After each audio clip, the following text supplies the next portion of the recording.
याज्ञवल्क्य जी कहते हैं, हे भारद्वाज, मैं श्री रामचंद्र जी के गुणों की कथा कहता हूँ, तुम आदर से सुनो। तुलसीदास जी कहते हैं, मान और मद को छोड़कर आवागमन का नाश करने वाले रघुनाथ जी को भेजो। हिमालय पर्वत में एक बड़ी पवित्र गुफा थी। उसके समीप ही सुंदर गंगा जी बहती थी। वह परम पवित्र सुंदर आश्रम देखने पर नारद जी के मन को बहुत ही सुहावना लगा। पर्वत, नदी और वन के सुंदर विभागों को देखकर नारद जी का लक्ष्मीकांत भगवान के चरणों में प्रेम हो गया। भगवान का स्मरण करते ही उन नारद मुनि के शाप की, जो शाप उन्हें दक्ष प्रजापति ने दिया था और जिसके कारण वे एक स्थान पर नहीं ठहर सकते थे, गति रुक गई और मन के स्वाभाविक ही निर्मल होने से उनकी समाधि लग गई।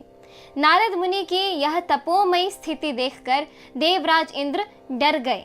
उसने कामदेव को बुलाकर उसका आदर सत्कार किया और कहा कि मेरे हित के लिए तुम अपने सहायकों सहित नारद की समाधि भंग करने को जाओ। यह सुनकर मीन ध्वज कामदेव मन में प्रसन्न होकर चला। इंद्र के मन में यह डर हुआ कि देवर्षि नारद मेरी पूरी अमरावती का निवास राज्य चाहते हैं। जगत में जो कामी और लोभी होते हैं वे कुटिल कौवे की तरह सबसे डर जाते हैं। जैसे मूर्ख कुत्ता सिंह को देखकर सूखी हड्डी को लेकर भागे और वह मूर्ख यह समझे कि कहीं उस हड्डी को सिंह छीन न ले, वैसे ही इंद्र को नारद जी मेरा राज्य छीन लेंगे ऐसा सोचते लाज नहीं आई। जब कामदेव उस आश्रम में गया तब उसने अपनी माया से वहां वसंत ऋतु को उत्पन्न किया। तरह तरह के वृक्षों पर रंग बिरंगे फूल खिल गए। उन पर कोयलें कूकने लगी और भौरे गुंजार करने लगे। कामाग्नि को भड़काने वाली 3 प्रकार की शीतल, मंद और सुगंध सुहावनी हवा चलने लगी। रंभा आदि नवयुवती देवांगनाएं जो सबकी सब काम कला में निपुण थी, वे बहुत प्रकार की तानों की तरंग के साथ गाने लगी और हाथ में गेंद लेकर नाना प्रकार के खेल खेलने लगी।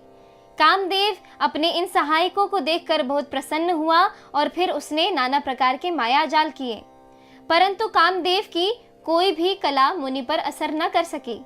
तब तो पापी कामदेव अपने ही नाश के भय से डर गया। लक्ष्मीपति भगवान जिसके बड़े रक्षक हो, भला उसकी सीमा मर्यादा को कोई दबा सकता है। तब अपने सहायकों समेत कामदेव ने बहुत डर कर अपने मन में हार मानकर बहुत ही आर्त यानी दीन वचन कहते हुए मुनि के चरणों को जा पकड़ा। इस एपिसोड में इतना ही। आगे की कथा सुनने के लिए कृपया मेरे YouTube चैनल से जुड़े रहें। धन्यवाद।